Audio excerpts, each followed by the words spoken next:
పారిపోయి central home minister సహాయ మంత్రి కొడుకు, ఆయన కొడుకు పారిపోతే ఆయన ఎక్కడున్నాడో పట్టుకోలేని దుస్థితిలో ఈ కేంద్ర ప్రభుత్వం, ఈ రాష్ట్ర ప్రభుత్వం ఉందంటే వీరు ఎవరికి నీతులు చెప్తున్నారు? సపోజ్ ఇప్పుడు ఎవరో నిందితులకు ఆశ్రయం ఇచ్చారు కాబట్టి, లేదా నిందితుల ఇళ్లు కాబట్టి మేము కూల్చేస్తున్నామని ఈ ఆర్ఎస్ఎస్ బీజేపీ శక్తులు ఈ ఎవరో ఒక సామాన్యుల ఇళ్లను కూల్చేస్తున్నారు కదా. అదే విధంగా ఇప్పుడు బండి సంజయ్ సామాన్యుడు కాదండి, ఆయన కార్పొరేటర్ అండి. సామాన్యుడు ఇల్లు కాదు, అది కార్పొరేటర్. ఆయన సామాన్యుడేం కాదు, అసామాన్యుడే ఆయన. ఓకే, కార్పొరేటర్ ఇళ్ళని కూల్చేశారు, ఓకే నేను ఒప్పుకుంటా.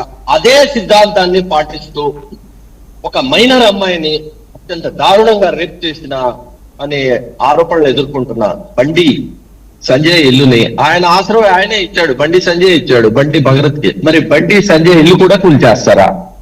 లేకుంటే ఎవరింట్లో ఆయన ఆశ్రయం తీసుకున్నాడో ఆయన ఇల్లు కూడా కూల్చేస్తారా అనేది ఈయన బీజేపీ మిత్రుడు ప్రభుత్వం, వాళ్ళ ప్రభుత్వం ఉంది అక్కడ, ఆయన చెప్తారు. నెక్స్ట్ ఆయనే చెప్తారు మీరు అడిగిన ప్రశ్నకి. ఓ సరే, ఆయన చెప్తాడు, వేరే విషయం.